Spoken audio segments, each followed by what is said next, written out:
주님께서 세우신 이 성막이라는 것은 성소와 지성소로 나뉘어져 있었습니다. 그리고 이 성소와 지성소 사이에는 휘장이라고 불리는 커다란 커튼과 같은 것이 가려져 있었는데요. 지성소라는 곳이 하나님께서 거하시는 장소로 여겨졌기 때문에 사람들이 아무도 볼 수 없도록 하기 위해서, 그리고 사람들이 접근하는 것을 막기 위해서 그러한 목적을 통해 휘장이 쳐져 있었습니다. 어제 말씀을 우리가 살펴보았듯이 이 지성소 안에는 제사장들 가운데서도 유일하게 단 한 명 대제사장만이 들어갈 수 있었는데요. 그마저도 1년에 단 한 번 온 백성의 죄를 위해서 희생 제사를 드리는 대속죄일에만 대제사장이 들어갈 수 있었습니다. 이스라엘 백성들 중에서는 대제사장을 제외하고는 어느 누구도 들어갈 수 없는 곳이 바로 이 지성소였다라는 것이죠. 그리고 지성소를 가리고 있는 이 휘장은 그 자체가 매우 크고 두꺼운 천으로 만들어져 있었는데요. 고대 문헌에서 이 휘장에 관해서 살펴보면 이 휘장을 만들어서 그 지성소를 가리기 위해 그것을 다는 작업을 하기 전에 그것을 정결하게 하기 위해서 물에 한번 담갔다 빼는 작업을 했다라고 합니다. 그런데 깨끗한 물에 한번 휘장을 담갔다 빼서 그것을 이제 지성소에 달기 위해서 옮기기 위해 필요했던 인원이 제사장 300명이 동시에 그것을 들어서 옮겨야 할 정도로 엄청 크고 무거운 것이었죠. 이런 두꺼운 휘장, 그 휘장 자체가 위에서 아래로 자연적으로 찢어질 가능성은 전혀 없었습니다. 아무리 힘이 센 어른들이 달려들어서 그것을 찢으려고 해도 찢기란 불가능한 것이었죠. 그런데 우리가 잘 알다시피 예수 그리스도께서 인간의 몸을 입고 그리고 죽으심으로 말미암아 그 휘장을 제거하셨습니다. 마가복음 15장 38절 말씀을 보면 이에 성소의 휘장이 위로부터 아래까지 찢어져 둘이 되니라라고 말씀하십니다. 예수님께서 십자가의 죽으심으로 말미암아 이 성전을 가리고 있던 이 휘장이 위로부터 아래까지 완전하게 찢어지게 된 것입니다. 그리고 이것은 휘장만 찢어진 것이 아니라 그리스도의 몸도 함께 찢기심을 말씀하고 있는데요. 십자가에서 극도의 고통과 함께 예수 그리스도께서 우리를 위해 죽으심으로 말미암아 우리가 하나님께 나아가려고 할 때 이를 가로막는 모든 장벽을 완벽하게 없애버릴 수 있도록 찢어버리신 거라는 거죠. 이로 인해서 우리가 예수의 피를 힘입어 예수 그리스도께서 십자가에 죽어주심으로 말미암아 그 휘장이 완전히 찢어짐으로 우리가 하나님 앞에, 즉 그 성소 가운데 들어갈 담력을 얻게 되었다라고 말씀하는 것입니다. 그래서 오늘 본문 19절 말씀을 보면 그러므로 형제들아 우리가 예수의 피를 힘입어 성소에 들어갈 담력을 얻었다라고 말씀하는 것이죠.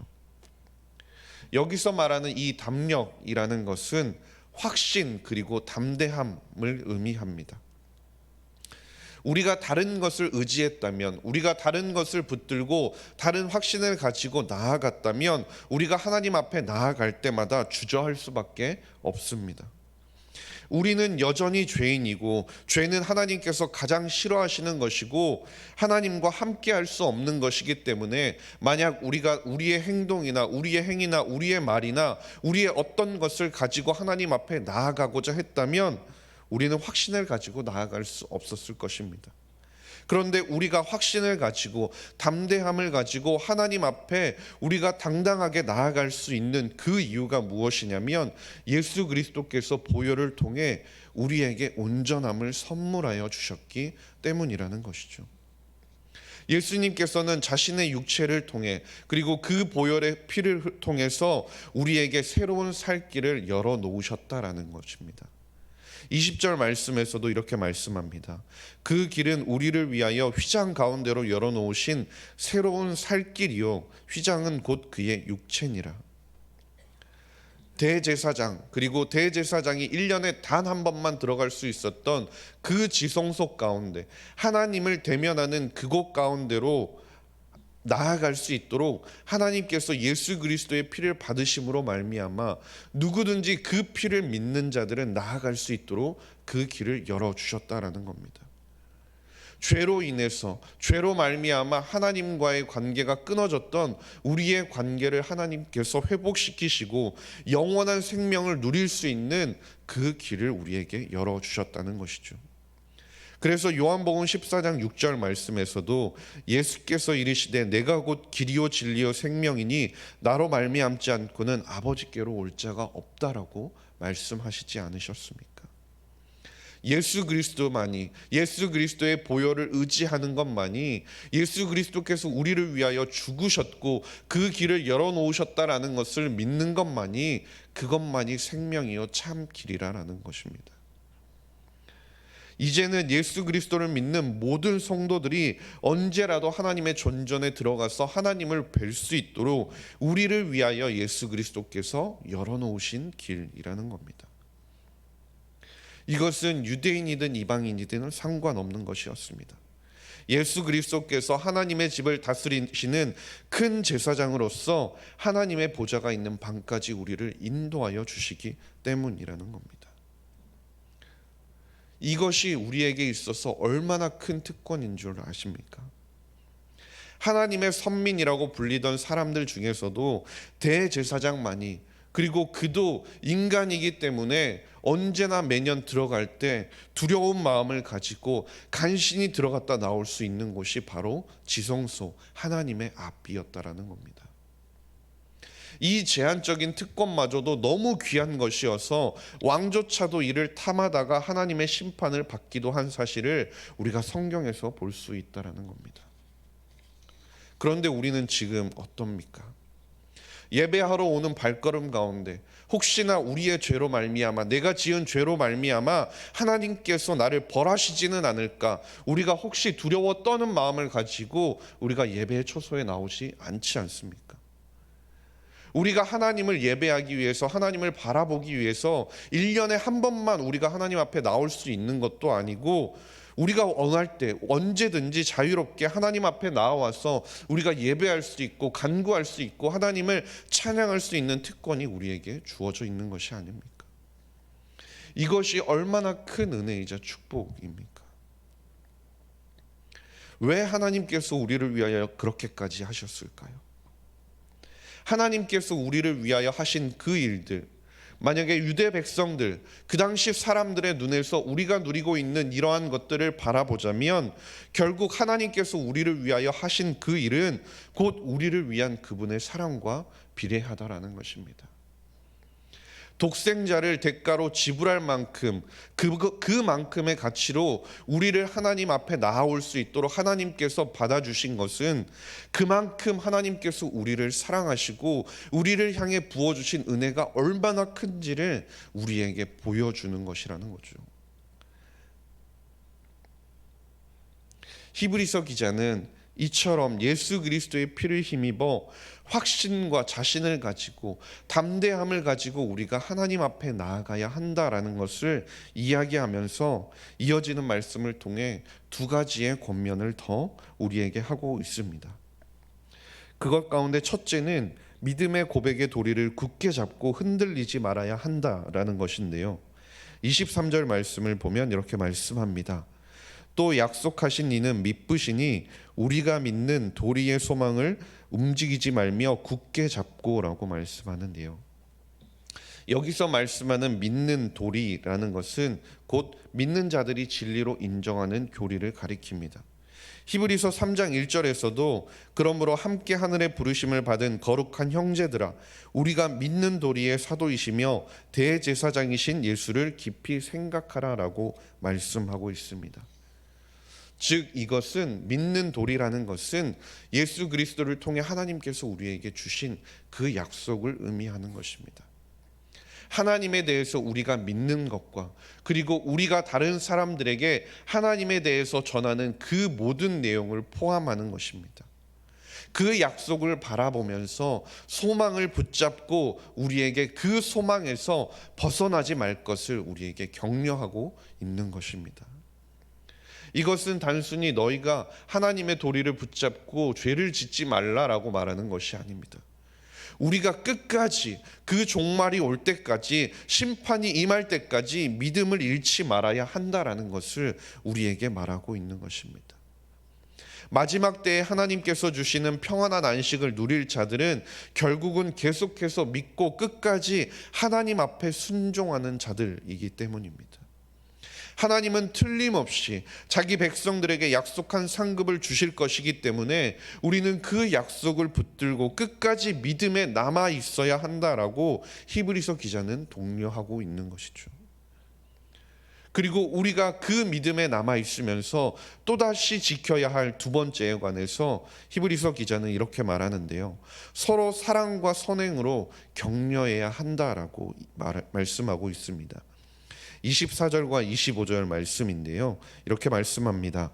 서로 돌아보아 사랑과 선행을 격려하며 모이기를 패하는 어떤 사람들의 습관과 같이 하지 말고 오직 권하여 그날이 가까움을 볼수록 더욱 그리하자라고 말씀합니다.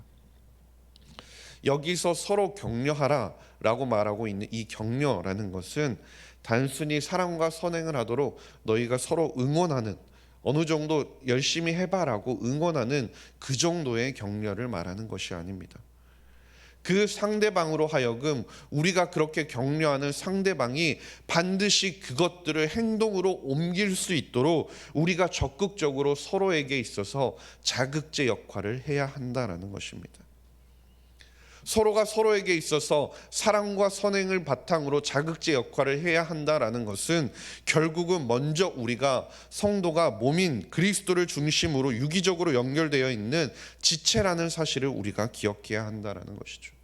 하나님께서 교회로 모이게 하셨다라는 사실은 지체가 힘들거나 잘못되거나 바른 길로 가지 못하고 있는 상황 가운데서, 하나님의 뜻을 바르게 행하지 못하고 있는 상황 가운데서 나와 상관없다라고 그냥 바라보는 것이 아니라, 그런 식의 태도를 갖는 것은 결국 그리스도의 몸된 교회의 본질을 제대로 이해하지 못하는 것이라는 겁니다. 이를 위해서 본문 말씀을 앞을 보면 24절 앞부분을 보면 이렇게 말씀하는데요. 서로 돌아보아야 한다라고 말씀하고 있습니다.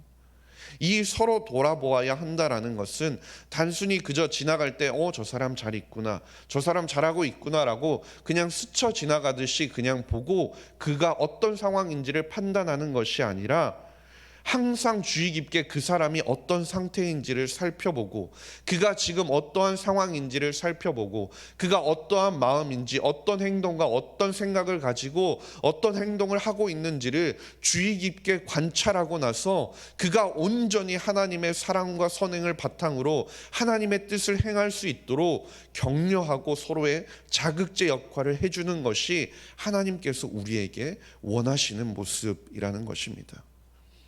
그리고 그 모든 것을 오늘의 말씀처럼 사랑과 선행을 바탕으로 해야 한다라고 우리에게 말씀하고 있는 것이죠.